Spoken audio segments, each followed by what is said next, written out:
dafay am sabab ma nag borom xilaasu saab moo nu ko ràññeele sabab bi tax rasulullah tudde Moustapha borom xilaasu sahabi di Seydi Alaaji Maalik yàlla na yàlla dolli leeram moo nu ko faram fàccee wa fi lwilaadati minu jafnatun falaxat walinfilaaxu ujaabun inda xawmi mi boobu màkk gi Rasulullah war a gënee àdduna ak bagaan a ngi fi ci dëkk bi liir bu judd danañu la ko këpp bagaan nga nag yéefare ñoo ko moomoon jubluwuñ ca woon lu mooy këpp ak seeni doom kenn bañ leen a mënal dara rek waaye ku judd ci màkk rek bis bi nga juddoo dañu indi bagaan këpp la ko keroog ba Rasulullah gënee àdduna ñu këpp ka bagaan nga mu xottaku ñeenti xarit si Alaaji Maalik ne wan falaxat xotteku na ñu ne ko lu xotteku mu ne jufnatu bagaan nga kañ mu ne fii wilaadati ci juddub Rasulullah yi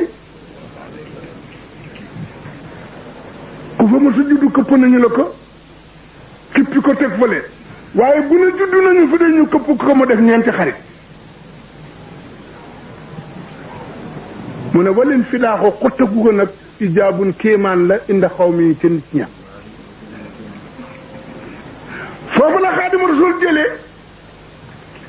wa huwa ajmalul wara xalqan wa xuluqan shahara wa mislu qatti lam yura wa lam yura fi siyami ndax loo gis dafay am sabab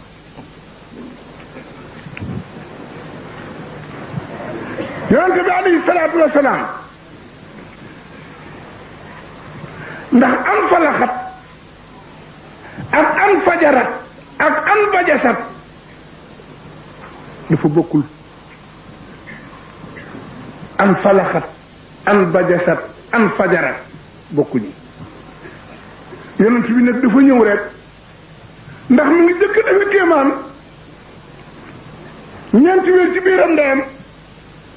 moome ci kër gi gën na ndaali amul ndox mu dégg noo dëkk timis daw yenu ndamam dem teen ba root ko ba mu fees amul ku ko yen te mi ngi am ba Rasulillah soxna si xiin ba yàgg yonent bi ne ko yaay fii bu suba kan dafa jaar ci yoon pour yen la suturaal ma rek ma génne yen la